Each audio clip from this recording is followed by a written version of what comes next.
Bienvenue dans cette nouvelle vidéo qui va parler de la vie éternelle. Est-ce intéressant d'être immortel?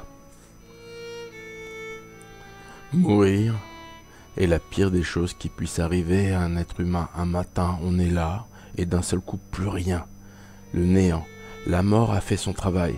L'ensemble des humains sur la planète Terre attendent avec peur cette échéance fatale. Il existe dans le cinéma de nombreux personnages qui sont immortels, vous les connaissez pour la plupart. Un des plus connus est bien évidemment Dracula. C'est un vampire, un être immortel. Malheureusement, cette immortalité a une contrepartie. Pour pouvoir vivre éternellement, il doit assassiner des gens et boire leur sang. Donc devenir un être démoniaque, malfaisant. Un autre personnage connu est Duncan MacLeod, qui est un Highlander, un être immortel. Malheureusement, il y a plein de gens comme lui et ils doivent se couper la tête, il doit en rester qu'un, etc.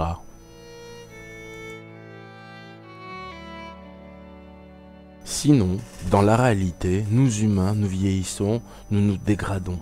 À partir d'un certain âge, nos corps commencent à ne plus se régénérer et à dépérir.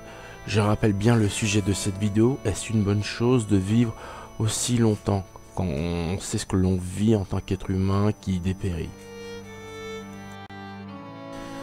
Nous trouvons des références dans la Bible, dans le premier chapitre, donc dans la Genèse, où l'on décrit la descendance de Adam. Ce sont des gens qui ont vécu extrêmement longtemps. D'ailleurs, veuillez trouver derrière la durée de vie de chacun d'entre eux. Et vous pourrez constater que vraiment, ils ont vécu longtemps, beaucoup plus longtemps que de ce qu'aurait pu vivre un être humain normal, puisque notre durée de vie à nous, êtres humains, actuellement, est équivalente à environ 90 ans. Et déjà, à notre génération, c'est une belle chose de vivre déjà jusqu'à 90 ans. Bien évidemment, quand je dis 90 ans, c'est une moyenne, ce n'est pas un chiffre exact. Il y a des gens qui vivent beaucoup moins longtemps et d'autres qui vivent beaucoup plus longtemps. Toujours dans la Bible, dans le livre de la Genèse, un passage qui dit « Les Néphilim parurent sur la terre à cette époque. Ce fut les forts d'autrefois. Ce furent les puissants de longue date. Ils étaient des hommes de dévastation. » Depuis plusieurs centaines d'années, de nombreuses personnes de plusieurs religions différentes ont essayé de savoir ce qu'étaient les Néphilim. Certains affirmaient que c'étaient des anges déchus. Ce n'étaient pas des anges, c'était que des humains, mais des humains qui avaient vécu extrêmement longtemps.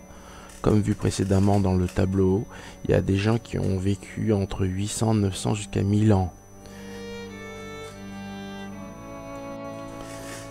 Mais alors, que s'est-il passé pour que ces personnes deviennent ces êtres malfaisants, ces Néphilim, ces êtres de dévastation? Dans une précédente vidéo, nous avions parlé de Seth, le fils de Adam, qui avait été pris pour un dieu du fait qu'il ne vieillissait pas. Nous, êtres humains normaux, nous nous construisons par rapport à notre expérience. Mais que nous apprend notre expérience? C'est que finalement, on est toujours à un moment donné déçu par les autres. Les autres ne se conduisent pas comme ils devraient se conduire.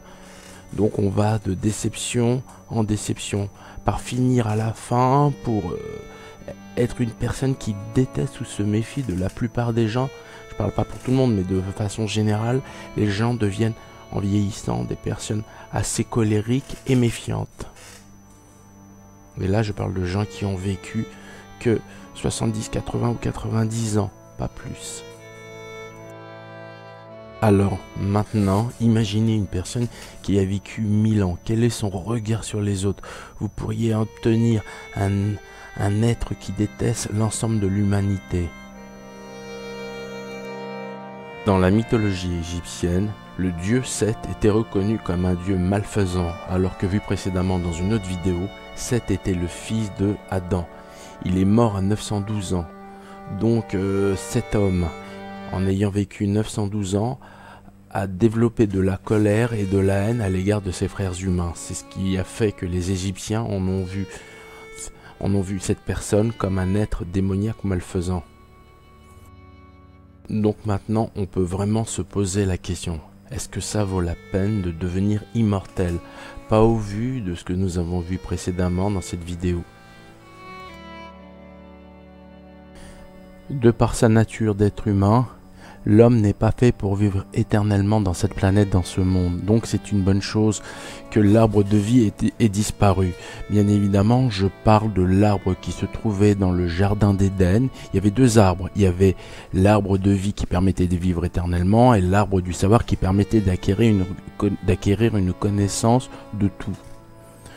Donc heureusement que ces choses ne sont plus là et que les gens ne deviennent pas mauvais ou démoniaques en vivant aussi longtemps sur cette terre.